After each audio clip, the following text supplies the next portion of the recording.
आज की इस वीडियो में मैं आपको वेलकम करता हूं। यहाँ पे जितने भी मेरे फर्स्ट ईयर के डियर हैं सबको स्वागत है।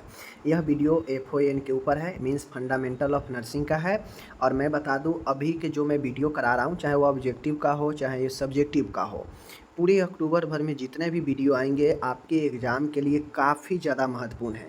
चाहे आपका यूपी में एग्ज़ाम होने वाला है 15 अक्टूबर से, या फिर आपका नवंबर में आपके मध्य प्रदेश के एग्ज़ाम होने वाले हैं, काफ़ी ज़्यादा महत्वपूर्ण है। तो आप जितने भी मैं इस मास्टर टाइप के वीडियो लाऊंगा हर एक सब्जेक्ट का, बहुत देखने का प्रयास अच्छे से समझने का कीजिएगा, क्योंकि आपके पास इतना आप ज़्यादा समय नहीं है कि आप अच्छे से डिटेल से आप एक एक प्रश्न को पढ़िएगा। तो मैं हर एक मास्टर वीडियो जो आएगा उसमें 3 से 4 प्रश्न आपको मैं कराने वाला हूं। तो आप लोग अच्छे से देखेंगे समझेंगे तो एग्ज़ाम के लिए प्रैक्टिस और रिवाइज होता रहेगा।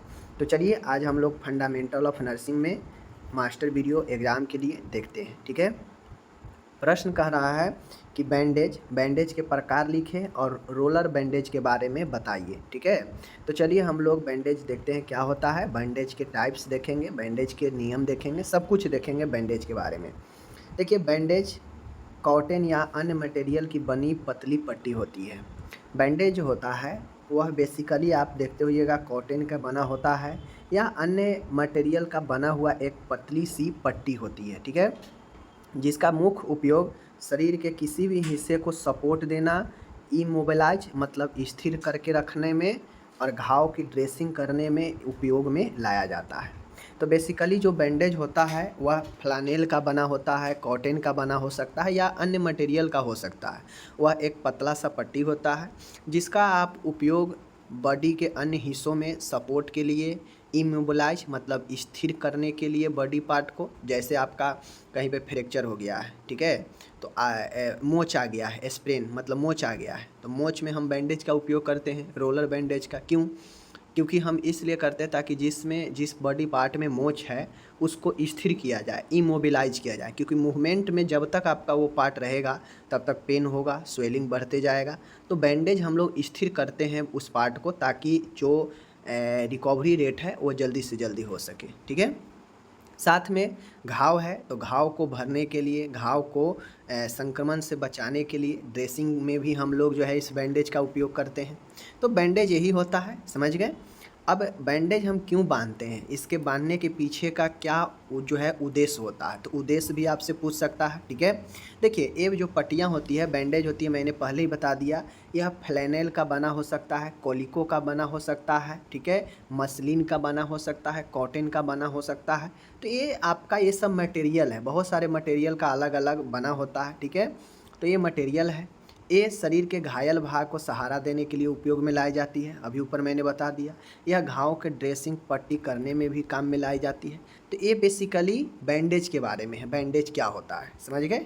चलिए अब हम इसका उद्देश्य जानते हैं कि आखिर बैंडेज जो है इसका क्या उद्देश्य है। ठीक है, यह रक्तस्राव को नियंत्रित करता है, मतलब हम लोग बैंडेज करके किसी को भी ब्लीडिंग को रोक सकते हैं, नियंत्रित कर सकते हैं। ठीक है, भंग मतलब जो इफ़ेक्टेड अंग है, जो इफ़ेक्टेड बॉडी का पार्ट है उसको, साथ में जॉइंट को सहारा देता है। ठीक है, चलिए यह भंग अंग को मतलब जो इफ़ेक्टेड पार्ट है, जो फ्रैक्चर, जो स्प्रेन पार्ट है या जो कटे फटे पार्ट है, उसको इधर उधर हिलने डुलने से रोकने के लिए बैंडेज का इस्तेमाल, मान गए अगर आपको फ्रैक्चर हो गया, बैंडेज के इस्तेमाल करते हैं ताकि जो पार्ट है इधर उधर हिले डुले नहीं, वह स्थिर रहे, इसके लिए उपयोग करते हैं उसका। ठीक है, इमोबिलाइज करने के लिए, हताहत को उठाने या इधर उधर खिसकाने, गति देने में सहायक। बैंडेज के द्वारा आप जो है जो एक्सीडेंटल है व्यक्ति, ठीक है, इधर उधर खिसकाने के लिए, इधर उधर जो है गति देने के लिए भी हम इसका इस्तेमाल कर सकते हैं।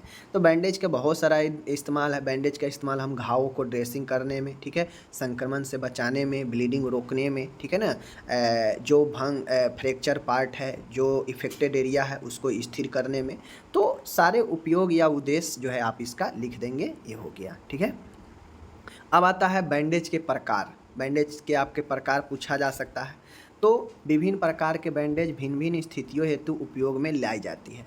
अब ये जो बैंडेज होता है, जैसे आप लोग देखते होइएगा कैपलिन, कैपलिन बैंडेज जो होता है, ठीक है, कैपलिन, ठीक है, यह कैप के तरह होती है। इसका इस्तेमाल जो है आपके ब्रेन में, ठीक है ना, किया जाता है। चूँकि ब्रेन मस्तिष्क आपका गोला होता है तो कैप के तरह यह कैपलिन होता है, इसको ब्रेन में सीधा लगा दिया जाता है। तो अलग अलग साइज, अलग अलग स्थिति के अनुसार, भिन्न भिन्न स्थितियों के अनुसार अलग अलग जो है बैंडेज का इस्तेमाल किया जाता है और इसी प्रकार से आपका बैंडेज भी अलग अलग होते हैं। ठीक है, जैसे ट्रायंगुलर बैंडेज होता है, तिकोनी पट्टी होता है, रोलर बैंडेज होता है जो गोलाकार। अक्सर आप लोग को पैर में, हाथ में अगर आपको मोच आ जाता है और आप लोग जो लेते हैं बैंडेज बांधते हैं, लगाते हैं, ज़्यादातर रोलर बैंडेज का इस्तेमाल किया जाता है। ठीक है, ड्रेसिंग वगैरह में। और एक स्पेशल बैंडेज होता है जिसे हम लोग ट्यूबरलर बैंडेज कहते हैं। यह बैंडेज होता है जैसे आपको हील में, ठीक है, नीचे पैर के हील में अगर आपको फ्रैक्चर मोच आ जाता है तो डायरेक्ट जो है आप लोग देखते होइएगा कि हील में या केहूनी में डायरेक्ट एक गोलाकार आता है सिलिंड्रिकल, वह रेडीमेड मिलता है, डायरेक्ट लाइए और वो लगा लीजिए, उसमें पहन लीजिए, तो वह ट्यूबरलर बैंडेज होता है। ठीक है, तो कुल मिला के दो तरह के इम्पोर्टेंट होते हैं, ट्यूबर ट्रायंगुलर और रोलर। ठीक है, और तीसरा स्पेशल होते हैं जो आपके रेडीमेड तरह आते हैं, आप लोग जानते भी हैं। ठीक है, तो ये आपका हो गया बैंडेज के प्रकार। अब चूँकि बैंडेज के हम लोग का पूछता है कि बैंडेज बांधने में क्या क्या नियम है, नियम बताइए। अब मान गए हम किसी को अगर बैंडेज लगाएंगे तो बैंडेज लगाने में कुछ चीज़ों का तो ध्यान रखना ना पड़ेगा। ऐसे ही हम बैंडेज कस के बांध देंगे तो उससे क्या होगा, ब्लड जो सर्कुलेशन है वो प्रभावित होगा। तो कुछ बातें हैं, कुछ चीज़ें हैं जिसको ध्यान में रखना चाहिए बैंडेज बांधते समय। और जो काम हम किसी चीज़ को काम करते हैं उस समय कुछ बातें को ध्यान में रख के कामें करते हैं, मतलब वह उसका प्रिंसिपल है, नियम है, सिद्धांत है उसके लिए। ठीक है, जो हम बातें ध्यान में रख कर रहे हैं। अगर अपने मन से ऐसे ही बिना किसी ध्यान में रखते, बिना किसी बात को ध्यान में रखते हुए अगर करते हैं, मतलब उसके पीछे कोई लॉजिक नहीं है, कोई प्रिंसिपल नहीं है। ठीक है, तो अगर हम किसी काम को करते हैं और किसी भी बात को ध्यान में रखते हुए करते हैं, मतलब वो उसका प्रिंसिपल है, वह उसके लिए ज़रूरी है। ठीक है, तो किसी भी चीज़ का, चाहे वो आपके फर्स्ट एड का प्रिंसिपल पूछ ले, ठीक है, दवाई देने का नियम पूछ ले, या फिर पट्टी बांधने का नियम पूछ ले, कुछ भी चीज़ों का नियम पूछ ले, बस उस चीज़ के बारे में आपको ध्यान में रखना है कि क्या क्या इसके लिए बेहतरीन तरीके से हम कर सकते हैं, और उसी चीज़ को, बेहतरीन चीज़ों को लिखना होता है नियम में। ठीक है ना, तो पट्टी बांधने में भी हम कुछ चीज़ों को ध्यान में रखकर पट्टी बांधेंगे। क्या क्या बातें को ध्यान में रखेंगे वही उसका नियम होगा। जैसे देखिए, पट्टी बांधने का समान नियम निम्नलिखित हो सकते हैं। ठीक है, जैसे पट्टी बांधते समय सबसे पहले हम इस चीज़ का ध्यान रखेंगे कि जो हम पट्टी बांध रहे हैं वह पट्टी उचित साइज की पट्टी है या नहीं। मतलब हम फ्रैक्चर के लिए ले रहे हैं, स्प्रेन के लिए ले रहे हैं, घाव के लिए ले रहे हैं, ठीक है, किस बॉडी पार्ट के लिए ले रहे हैं, क्योंकि सभी बॉडी पार्ट में अलग अलग प्रकार के साइज का इस्तेमाल किया जाता है। तो उचित साइज का चुनना आपके लिए काफ़ी महत्वपूर्ण होता है, इस चीज़ को ध्यान में रखेंगे। बीमार को आरामदायक स्थिति में रखें। अब जिसे भी बैंडेज करेंगे आपको ये ध्यान में रखना है कि मरीज को आरामदायक स्थिति में रखते हुए बैंडेज करेंगे। ठीक है, घायल जब बैठा हुआ हो या लेटा हुआ हो तब पट्टी का उपयोग करें। अब जो इंजरी पेशेंट है, जो घायल मरीज है, अगर आप उसको बैंडेज करते हैं तो आप उसको या तो बैठा कर कीजिए या लेटा कर कीजिए, जिससे उसको आराम रहेगा। ठीक है ना। नेक्स्ट है, बीज संक्रमित और साफ सामान ही उपयोग में लाए। कभी भी हम जब बैंडेज करें, ठीक है, चाहे वो बैंडेज सर्जिकल हो या नॉन सर्जिकल हो, मतलब घाव के लिए कर रहे हैं या मोच के लिए कर रहे हैं, ठीक है ना, तो उसमें आप बिल्कुल जो डिसइंफेक्टेड होता है, विसंक्रमण होता है, साफ चीज़ें होता है, उसका ही उपयोग में करें। ठीक है। नेक्स्ट पॉइंट है, पट्टियों को ज़्यादा कसकर ना बांधे कि रक्त प्रवाह में बाधा उत्पन्न हो। मैंने पहले ही बताया कि बैंडेज बांधते समय आपको इन सारे चीज़ों को ध्यान में रखना पड़ेगा कि पट्टी को कभी भी ज़्यादा कसकर ना बांधें।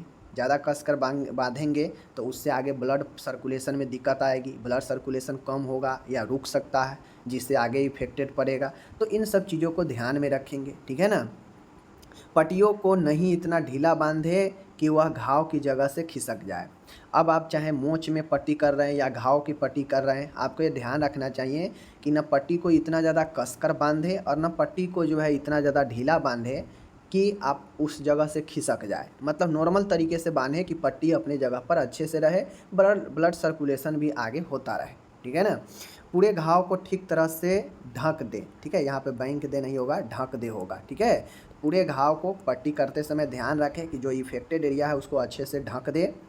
पट्टी बांधते समय घाव के आसपास के क्षेत्रों को भी साथ में लें। अब जब हम पट्टी करते हैं तो जो भी इफेक्टेड एरिया है उसके आसपास के जगहों को भी हम जो है ढकते हैं, उसे हम कवर करते हैं, ठीक है ना। तो देखिए ये नियम सब ऐसा नहीं है मैं यहाँ पे जो सीरियल लिखा हूँ आपको भी सीरियल लिखना है, बिल्कुल नहीं। बस आपको चीज़ों को ध्यान में रखना है, जो बातें होगी और उसको कहीं भी लिखिए, बस 1 2 3 अपने हिसाब से सीरियल लिखिए, कोई दिक्कत नहीं है, जेन्युइन चीज़ें होनी चाहिए।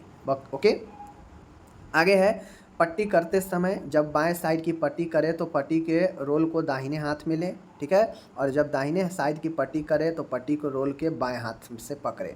मतलब पट्टी बांधने का एक नियम है कि जब आप बाएं साइड का पट्टी करें तो दाहिने हाथ से रोल को पकड़ें, ठीक है। और अगर आप दाहिने साइड से करें तो बाएं हाथ से जो रोल होता है घुमाने वाला पट्टी का, उसमें जो लिपटा होता है वो रोल होता है, उसको जो है मतलब एक दूसरे के अपोजिट चीज़ों से अपोजिट साइड से पकड़े। ओके, चलिए ये हो गया। 10वां है पट्टी पर सादा दोहरी गांठ लगाए। जब पट्टी आप लोग लास्ट में बांधे तो पट्टी पर हमेशा ध्यान रखें कि पट्टी पर दोहरी डबल जो है गांठ लगाना चाहिए। अंगों और हड्डियों के बीच वाले क्षेत्रों में सदा ज़्यादा पैड का इस्तेमाल करें। कभी भी अगर आप बैंडेज करते हैं तो जो अंग होता है, जो हड्डी होता है, उनके बीच में मतलब इफेक्टेड एरिया पर ज़्यादा जो है पैड का इस्तेमाल करें, मतलब ज़्यादा जो है लपेटे, ठीक है ना। 12 है हाथों की उंगलियों और पैरों की उंगलियों के नाखूनों को पट्टी से बाहर रखें ताकि रक्त प्रवाह की जांच बराबर की जा सके। अगर आप हाथ में, कलाई में, ठीक है ना, पंजा जो होता है उसमें, या फिर पैर में कर रहे हैं तो आपको ये ध्यान रखना चाहिए कि उंगली को बाहर खुले रखना चाहिए, इसलिए ताकि जो ब्लड सर्कुलेशन है पता चले, ठीक है ना। अगर आप कस के बांध देंगे तो ब्लड सर्कुलेशन रुक जाएगा और नाखून में जो है ब्लड आपका नहीं दिखेगा, वाइट दिखने लगेगा, तो समझ आएंगे पट्टी कस के बांधा है, समझ गए। और अगर ब्लड सर्कुलेशन ठीक है, नॉर्मल तरीके से नाखून दिख रहा है, मतलब आपका बैंडेज नॉर्मल है, सही है, समझ गए। 13 में वही लिखा है कि पट्टी किए गए अंग के किसी भी नाखून को दबाएं जब तक यह सफ़ेद नहीं हो जाता है। उचित रक्त प्रवाह में नाखून फौरन लाल सा दिखता है। कहने का मतलब है पैर हो या हाथ हो, उंगली के आसपास अगर बैंडेज है तो उंगली को दबा कर रखें, ठीक है, और देखें कि दबाने पर वाइट हो जा रहा है, और वाइट हो भी जाता है। और नाखून को नॉर्मल तरीके से आप दबाइएगा, वाइट हो जाएगा, छोड़िएगा तो फिर वह जो है लाल हो जाएगा। क्यों? क्योंकि ब्लड जो है फिर वापस आ जाता है। और ऐसा ही करना चाहिए बैंडेज बांधने के बाद भी नाखून में, ठीक है। अगर वापस ब्लड फ़ौरन वहाँ पे आ जा रहा है, मतलब आपका ठीक है, ब्लड सर्कुलेशन है।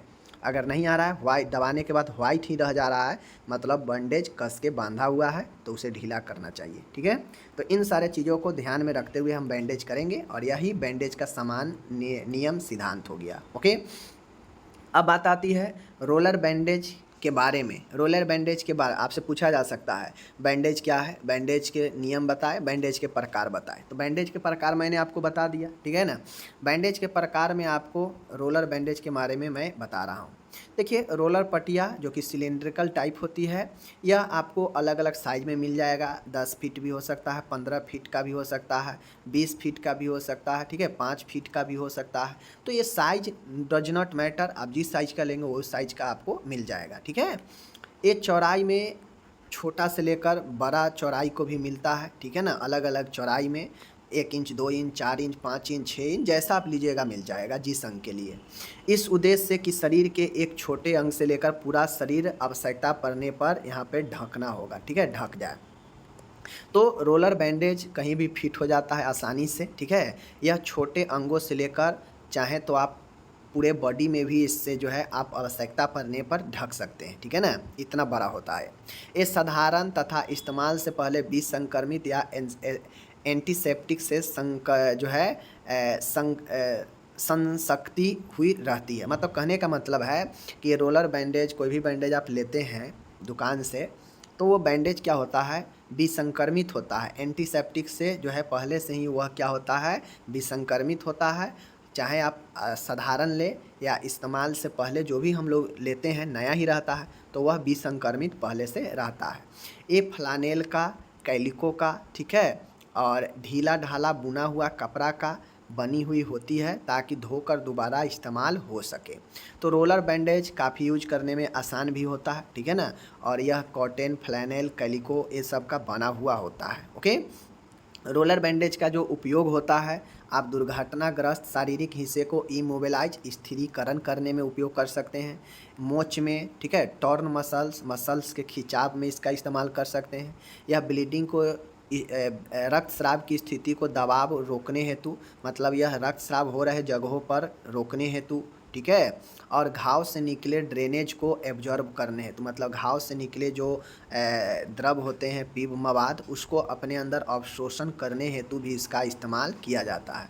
तो रोलर बैंडेज ये हो गया आपका, बैंडेज के प्रकार, बैंडेज के नियम, उद्देश्य बता दिए, ठीक है। अब अगर एग्जाम में लॉन्ग या शॉर्ट में पूछता है तो आप इसे अच्छे से कर देंगे। ओके, आगे चलिए। साथ में यह इसका इस्तेमाल घाव पर ड्रेसिंग मटेरियल को सिक्योर रखने में भी किया जाता है। तो ये सब इसका उपयोग हो गया। अब आता है यहाँ पे, आपसे एग्जाम में पूछ सकता है, ये क्वेश्चन बहुत पहले पूछा गया है, इस बार हो सकता है पूछ दे। वाउंड घाव क्या होता है, घाव के प्रकार बताएं, ठीक है। तो देखिए, घाव आपका अभी मैं पढ़ा रहा हूँ, ऊपर बैंडेज पढ़ाया, अभी वाउंड के बारे में पढ़ाता हूँ, ठीक है। देखिए परिभाषा, अचानक किसी प्रभाव या हमले से त्वचा या तंतुओं को फट जाना घाव कहलाता है। देखिए, अचानक किसी प्रभाव मतलब घाव जो होता है, घाव तो ऐसा नहीं होता है कि जानबूझ के आदमी करता है, ठीक है। अगर सर्जरी भी होता है तो उसमें मान गए घाव बन जाता है, ठीक नहीं हो पाता है। तो जो सर्जरी वगैरह से जो उत्पन्न घाव होता है वो सर्जिकल बाउंड होता है, ठीक है। और अगर चोट से और मशीन से कुचल जाने से अगर ये सब होता है तो वो आपका नॉन सर्जिकल होता है, समझ गए। लेकिन ये घाव जो होता है, यह किसी चीज़ के प्रभाव में आने से या हमला होने से त्वचा सहित जो तंतु होते हैं, जो मसल्स होते हैं, वह फट जाने को हम लोग घाव कहते हैं, ठीक है। मान गए हथौड़ा चल गया, हथौड़ा जो है आपके या किसी गाड़ी में चपेट में आ जाने से कुचल जाता है, तो वो सब क्या होता है, फाइबर जो है, मसल्स है, वो फट जाता है, ठीक है ना। तो इसी को घाव कहते हैं। अब ये जो घाव होता है, या तो सिर्फ स्किन अगर प्रभावित होगा तो वह छिछला भी हो सकता है, या घाव ज़्यादा डीप में जाएगा तो सिरा सहित, मांसपेशी सहित हड्डी भी प्रभावित हो सकता है। तो देखते हो, यह किसी का घाव सिर्फ स्किन ही छिछल के रह जाता है, किसी को घाव जो है थोड़ा सा डीप रहता है, किसी को घाव इतना ज़्यादा डार्क रहता है कि उसका हड्डी भी दिखता है अंदर का। तो ये घाव जो है आपका स्किन सहित, मांसपेशी सहित हड्डी तक को भी जो है प्रभावित कर सकता है, समझ गए। चलिए, अब ये जो घाव का मैंने बता दिया कि अचानक किसी प्रभाव या हमले से तंतुओं, त्वचा का फट जाना ही घाव कहलाता है, इसमें प्रभावित होने वाला ये सब है, समझ गए। चलिए, घाव के जो टाइप्स ऑफ वाउंड होते हैं, घाव के जो प्रकार होते हैं, घाव के मुख्यतः दो प्रकार होते हैं। घाव या तो ओपन हो सकता है, खुला, या घाव आपका क्लोज हो सकता है। या तो घाव आपका खुला हुआ हो सकता है या घाव आपका बंद वाला हो सकता है, ठीक है। देखिए, खुले घाव वो घाव होते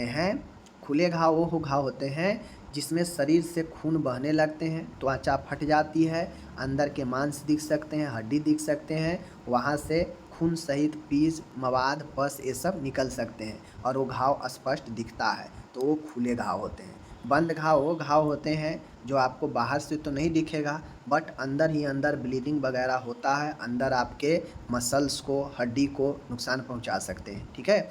जैसे बहुत लोग सुनते होइएगा कि पैर का जांघ में, ठीक है, हाथ में अंदर ही अंदर हड्डी सड़ गया, हड्डी में घाव हो गया, सड़ गया, ठीक है ना, लेकिन बाहर से नहीं दिखा।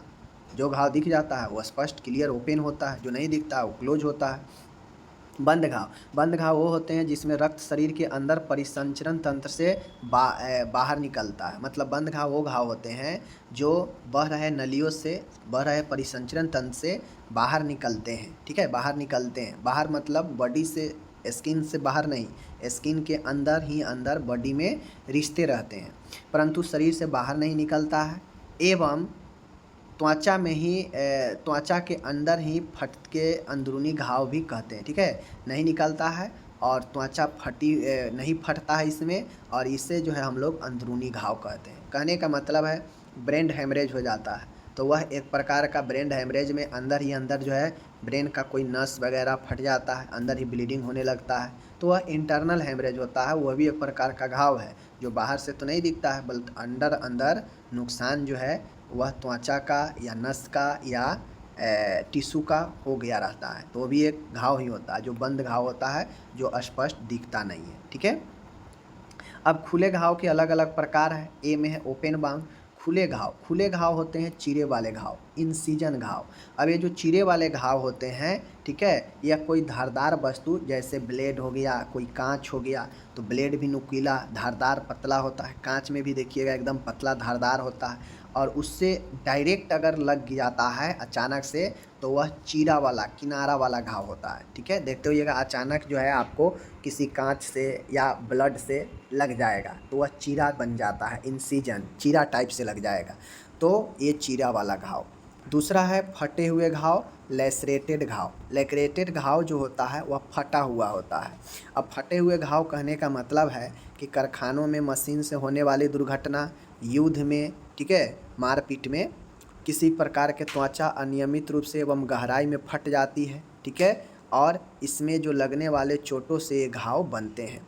खासकर लड़ाई झगड़ा जो होता है, मारपीट होता है, या बड़े बड़े कारखानों में मशीन के चपेट में आने से जो घाव होता है वह फटे हुए घाव होते हैं। ये घाव जो है अंदरूनी तक हमला करता है, इसमें त्वचा के साथ मसल्स फट जाते हैं और यह फटे हुए घाव होते हैं। ठीक है, तीसरा होता है छेद वाले घाव, पंक्चर्ड घाव। छेद वाले घाव कहने का मतलब है जिसमें होल हो जाते हैं। ठीक है, अब ये छेद वाले घाव नुकीला वस्तु जैसे बंदूक की गोली हो गई, चाकू हो गई, कांच हो गई, कांच के टुकड़े हो गए, इन सब से जो है नुकीला मतलब जैसा वस्तु जो छेद कर सकता हो अंदरूनी सतह तक। ठीक है, नुकीला नुकीले चीज़ों से छेद ही होता है, उससे ज़्यादा चीरा नहीं लगेगा। ठीक है, वो ज़्यादा आपको काट पीस नहीं करेगा, बस छेद ज़्यादा कर देगा, सुई वो उसको भी चुभता है, उससे भी घाव बन जाएगा।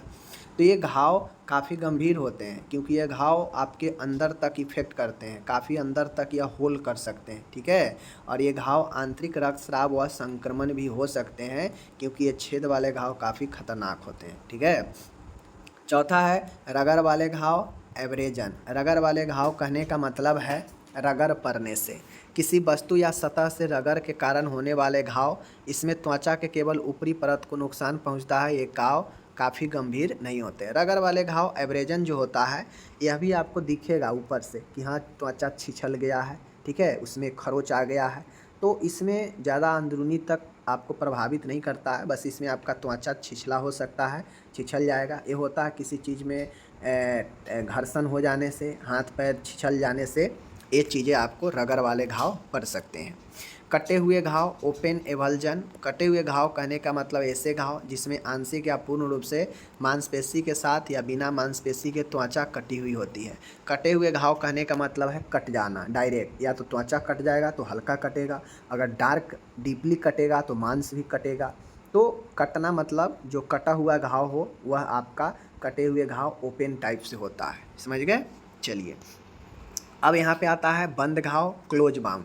क्लोज बाउंड कहने का मतलब है कि जो बंद घाव हो। बंद घाव में इंटरनल ब्लीडिंग होता है, ठीक है, तो इंटरनल ब्लीडिंग इसमें रक्त परिसंचरण रक्त तंत्र से निकलकर शरीर की गुहा में जमा हो जाता है लेकिन शरीर से बाहर नहीं निकलता है। बंद घाव में इंटरनल ब्लीडिंग होता है। इंटरनल ब्लीडिंग जैसे ब्रेन में चोट लग गया तो ब्रेन से बाहर ब्लड नहीं निकल रहा है तो आप कह रहे हैं ब्रेन से बाहर नहीं है, बट हो सकता है वह ब्रेन के अंदर जो नस वगैरह है वो फट गया हो और ब्लड जो है आपके क्रेनियल कैविटी में जो है इधर उधर घूम रहा हो, समझ गए। तो ये भी होता है, बहुत सारे कंडीशन में चोट लगने पर आपके ब्लड बाहर नहीं आते हैं लेकिन वो ब्लड अंदर ही अंदर जो है आपके रिश्ते रहते हैं, ब्लीडिंग होते ही रहते हैं, तो वो आपके कहीं ना कहीं कैविटी में छिद्र में जाके जमा होगा, तो वही होता है इंटरनल ब्लीडिंग, समझ गए। ब्रूसेज होता है आंतरिक घाव होता है, इसमें ऊपर की त्वचा को क्षति पहुंचाए बिना आंतरिक तंतुओं में घाव होता है। अब ब्रूसेज आंतरिक घाव कहने का मतलब है कि अंदर ही अंदर मांस का सड़ना, अंदर ही अंदर हड्डी का सड़ना, ठीक है, बहुत सारे कंडीशन में होता है कि ऊपर से पता भी नहीं चलेगा लेकिन उस जगह पे आपको दर्द वगैरह करेगा और अंदर ही अंदर पीप मवाद भरा रहेगा, उससे संक्रमण होगा, हड्डी सड़ जाएगा, मांस सड़ जाएगा वहाँ का, तो ये अंदरूनी घाव होता है जिसमें अंदरूनी आपके तंतु अंदरूनी मांसपेशी प्रभावित होते हैं, ठीक है, और पस और मवाद वहाँ पे जमा इकट्ठा होते हैं, तो ये ब्रूसेज हो गया, आंतरिक घाव हो गया। तो ये आपका ओपन और क्लोज बाउंड मैंने उसका प्रकार बता दिया। अब चलिए इस प्रकार के घाव में नर्सिंग देखभाल क्या करेंगे।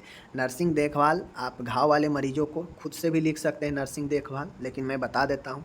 मरीज को प्रक्रिया के बारे में बताएं, मरीज किस प्रकार का घाव का है उससे आप जाते हैं देखभाल करने तो उसे बता दें प्रोसीजर के बारे में कि आप क्या करने वाले हैं। घाव की देखभाल में पूर्ण विसंक्रमित प्रक्रिया का ध्यान रखें। आप घाव की देखभाल करने जाते हैं वाउंड केयर में, बिल्कुल आपको एसेप्टिक तकनीक का ध्यान में रखना चाहिए। घाव की देखभाल में एंटीसेप्टिक सॉल्यूशन का उपयोग करें घाव की धोनों में साफ करने में, ठीक है। ये तय करें कि घाव किस प्रकार की, आपको ये तय करना पड़ेगा कि घाव सर्जिकल है नॉन सर्जिकल है, यानी घाव सर्जरी से हुआ है या फिर नॉन सर्जिकल है। घाव के आकार के अनुसार पट्टी लें। कभी भी पट्टी आप लेंगे वह घाव के अनुसार लेनी चाहिए, ठीक है, घाव के अकॉर्डिंग लेनी चाहिए। अब ऐसा नहीं है कि छोटी घाव इसके लिए बड़ी पट्टी ले लेंगे, ठीक है। घाव की देखभाल में पूर्ण स्वच्छता का ध्यान रखें। आप कभी भी घाव की देखभाल करने जाते हैं पूर्ण स्वच्छता मतलब मास्क पहने, दस्ताना लगाए, इन सब चीज़ों का ध्यान में रखनी चाहिए। मरीज अगर एंटीबायोटिक ले रहा हो तो उसे नियमित रूप से सेवन करने के लिए कहें। अगर मान गए कोई मरीज है घाव वाला और वह एंटीबायोटिक का इस्तेमाल कर रहा है तो उसे लेने के लिए कहे नियमित रूप से। घाव का बैंडेजिंग अच्छे से करना चाहिए। अच्छे से करने का मतलब अभी मैंने ऊपर बताया कि कस कर नहीं बांधे, पूरे घाव को ढके, ठीक है, घाव के पूरे एरिया को ढके, कस कर नहीं बांधे, इसलिए अच्छी बैंडेजिंग करनी चाहिए। बैंडेज को ज़्यादा कस के या ज़्यादा ढीला नहीं भरनी चाहिए, ठीक है, मैंने बता दिया। आगे है घाव के जल्दी भरने में उपयोगी पोषण लेने की सलाह दें। अब चूँकि आप नर्स है, आप घाव में क्या लेना चाहिए, क्या खाना चाहिए, नहीं खाना चाहिए, ठीक है, इसके लिए मरीज को बताएंगे ताकि जल्दी से जल्दी घाव भरे। मरीज को स्वच्छता का ध्यान रखें। घाव से संक्रमण फैल सकता है, इसलिए स्वच्छता का जरूरी ध्यान रखें। और अगर मरीज को दर्द हो तो एनाल्जेसिक लेने के लिए कहें या दें। तो इस प्रकार से यह घाव का नर्सिंग देखभाल हो गया, आप भी इसे लिख सकते हैं। दूसरा प्रश्न समाप्त हुआ। आज का तीसरा प्रश्न आपके सामने में है, पल्स नाड़ी क्या है? Common site for taking pulse, मतलब नाड़ी दर हम कहाँ कहाँ से ले सकते हैं। नाड़ी दर काफ़ी महत्वपूर्ण होता है, आपको जानना चाहिए हम कहाँ कहाँ से नाड़ी दर ले सकते हैं किसी मरीज से, ठीक है ना। तो नाड़ी क्या होता है देख लीजिए। रक्त परिसंचरण के लिए जब हृदय का बायां निलय लेफ्ट वेंट्रिकल संकुचित होता है तब रक्त धमनी में बलपूर्वक गुजरती है। आपको पता है कि हार्ट के 4 चेंबर होता है, ठीक है। ये आपका जो है पता होना चाहिए, राइट और लेफ्ट वेंट्रिकल होता है, ऊपर वाला आर्टरियम होता है, ठीक है, आर्टरिकल। तो मैं आपको बता दूं ये लेफ्ट वेंट्रिकल यह बलपूर्वक ब्लड को धमनी में महाधमनी में भेजता है, समझ गए, शुद्ध ब्लड को। तो ये कहता है रक्त परिसंचरण के लिए जब हृदय का बायां निलय ए वाला निलय संकुचित, मतलब इसमें कंट्रैक्शन होता है तभी तो ये ब्लड को धकेलता है ना। जब मसल्स छोटा पड़ता है तो ये धकेलता है, संकुचित होता है तो धकेलता है आगे। तो धकेलने में बलपूर्वक गुजरती है ब्लड धमनी में, जिसके कारण धमनी में बारी बारी से उठाव और पतन होता है। अतः धमनी के एकांतरित उठाव और पतन को नाड़ी कहते हैं। जैसे मैं बता दूं ये 4 चेंबर है, यहाँ से ब्लड गया इस धमनी में जा रहा है। धमनी चूँकि एक नली के समान है, रक्त वाहिका है, तो इसमें ब्लड बलपूर्वक गुजरा। अब ये ब्लड ऐसे इसमें उतार चढ़ाव करेगा, ठीक है, उतार चढ़ाव के साथ आगे जाएगा। तो क्या होगा, इसी आपके रिकॉल और फॉल को, उतार और चढ़ाव को जो है नाड़ी कहा जाता है, ठीक है, समझ गए। उठाव और पतन को एकांतरित रूप से, मतलब एक रूप से उठाव और पतन को, धमनी के उठाव और पतन को नाड़ी कहते हैं, समझ गए। और यह उठाव पतन कब होता है, तो जब बलपूर्वक जो है ब्लड धमनी में गुजरता है तो उसके कारण यह उठाव और पतन होता है, समझ गए। चलिए अब हम नाड़ी दर कहाँ कहाँ से लेंगे, समझ गए। नाड़ी दर लेने के कौन कौन से साइट है, तो मैं आपको यहाँ पे बता दूँ। नाड़ी दर आपको टेम्पोरल आर्टरी, टेम्पोरल अस्थि के ऊपर से आप जो है टेम्पोरल आर्टरी जो है आप ले सकते हैं, ठीक है। कैरोटिड धमनी जो कि गर्दन के बगल पर होता है, गर्दन के साइड में कैरोटिड आर्टरी होता है, समझ गए, वहाँ से आप ले सकते हैं। एपिकल आर्टरी आपके हृदय में होता है, हृदय से आप इसे जो है ले सकते हैं, ठीक है। ब्रेकियल धमनी जो आप ये ले सकते हैं, यह ब्रेकियल धमनी जो कोहनी के अंदर वाले होता है। देखते होइएगा बहुत लोग कोहनी का जो है जब बीपी वगैरह चेक करते हैं तो वहाँ पे हाथ लगाते हैं, ठीक है, और हाथ लगा के देखते हैं कि यहाँ पे उठाव और पतन नहीं हो रहा है या नहीं, तो वहाँ पे धक धक जो है आपको महसूस होगा, तो वही जो है उठाव और पतन होता है, जिसके कारण आपको धक धक जो है महसूस होता है। तो ब्रेकियल आर्टरी से कोहनी के अंदर से होता है, ठीक है, बीपी मापने में काफ़ी इस्तेमाल आता है, आपको पता है। रेडियल आर्टरी होता है कलाई के रेडियस हड्डी पर होता है, रेडियल, ठीक है। फीमोरल होता है जांघ या उरु संधि के पास होता है, ठीक है। पोप्लियल आर्टरी घुटने के पीछे, जिस प्रकार से केहूनी के अंदर वाला भाग है उसी प्रकार से घुटने के पीछे वाला जो भाग है उसमें पोप्लियर आर्टरी होता है, पोप्टियल आर्टरी घुटने के पीछे। एंड 8वां है यहाँ पे पोस्टेरियर टिबियल आर्टरी, टखने के बीच वाला, पीछे वाला, ठीक है। और यहाँ पे है डॉर्सिलियस पेडिस, डॉर्सिलियस पेडी जो कि पाँव पर होता है, समझ गए। तो इस प्रकार से आप यहाँ से ले सकते हैं। एक बार और रिपीट कर दूँ, चलिए रिपीट कर देते हैं। टेम्पोरल, टेम्पोरल बोन से ले सकते हैं। कैरोटिड गर्दन के बगल से ले सकते हैं। एपिकल हृदय से ले सकते हैं। ब्रेकियल कोहनी के अंदर से। रेडियल रेडियस हड्डी से ले सकते हैं, ठीक है, कलाई पर होता है। फीमोरल फीमोरल जांघ के पास से। पॉप्टियल धमनी घुटने के पीछे से। पोस्टेरियर टिबियल टखने के बीच वाला। डॉर्सिलियस पेडिस पाँव पर, ये यहाँ से ले सकते हैं, ठीक है। नारी की विशेषता का वर्णन करें। अब यहाँ पे हमसे नेक्स्ट क्वेश्चन पूछ रहा है, ये सारे क्वेश्चन पूछते हैं, कभी आपसे विशेषता पूछ देगा, कभी आपसे टेकिंग कॉमन साइड पूछ देगा 5 नंबर में भी, जोड़ जोड़ के पूछेगा तो 10 नंबर में पूछ रहेगा, इसलिए मैं कंप्लीट बता देता हूँ।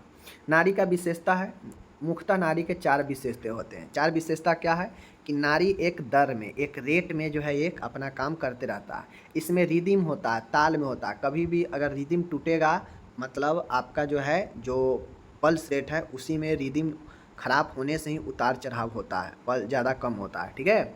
वॉल्यूम, यह एक आयतन के साथ होता है और इसमें एक तनाव होता है। जब बलपूर्वक गुजरता है धमनी में ब्लड तो उसमें जो ये पल्स होता है एक तनाव के साथ में आगे की तरफ बढ़ता है।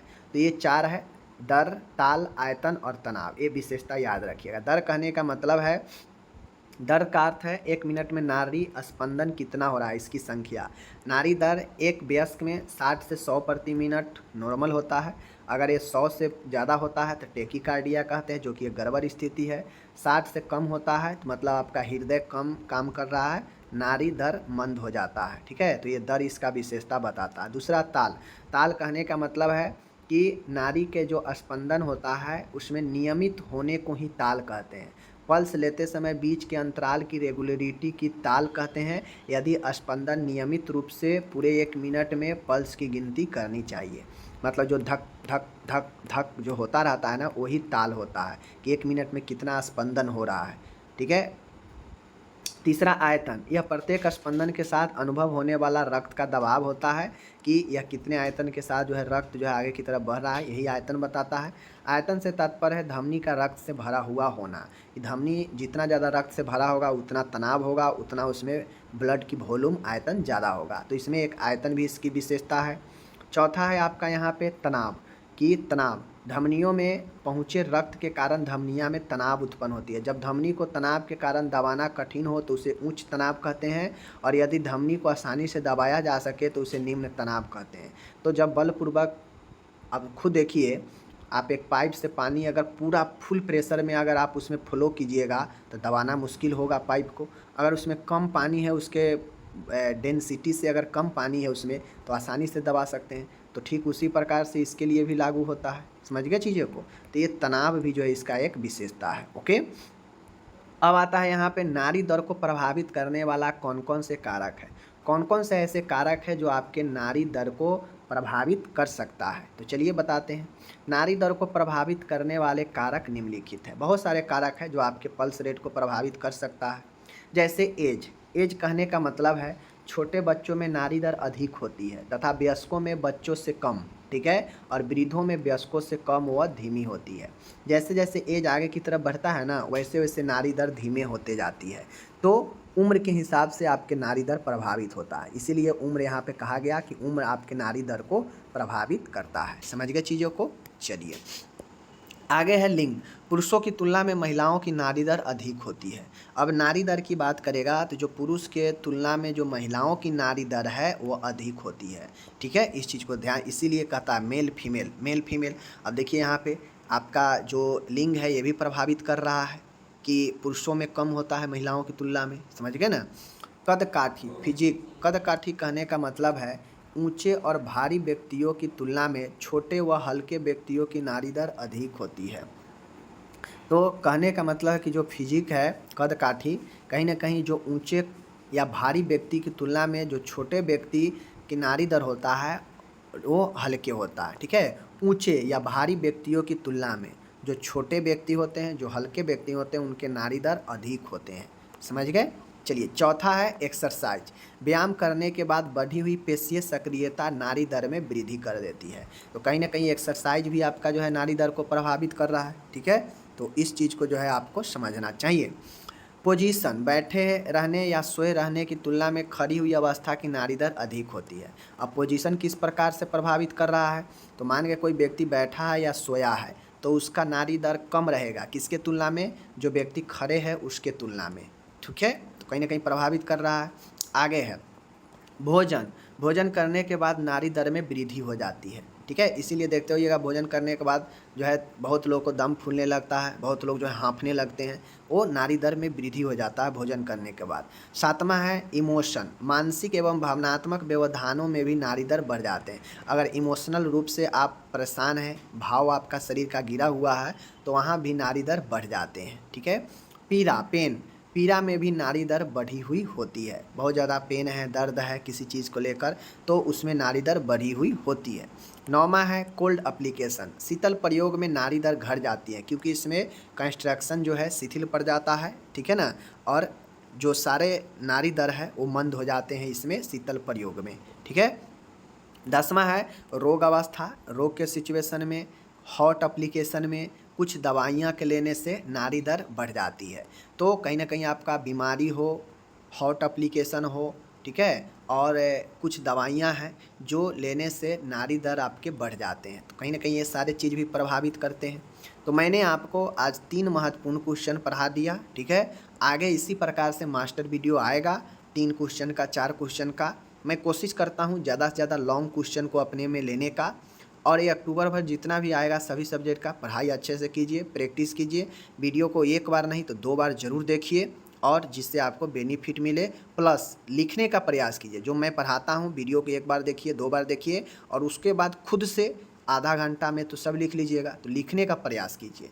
जो वीडियो में देखें उसको 1 बार लिखने का खुद से प्रयास करें कि जो मैं बता रहा हूँ जिस प्रकार से, उस प्रकार से आप लिख रहे हैं या नहीं लिख रहे हैं। ठीक है, तो चलिए, ये नवंबर में एग्ज़ाम से पहले, नवंबर से में होने वाला, उससे पहले जितना भी वीडियो आता है काफ़ी महत्वपूर्ण होगा, आप ज़रूर देखिएगा। ठीक है, मिलते हैं अगले वीडियो में। धन्यवाद।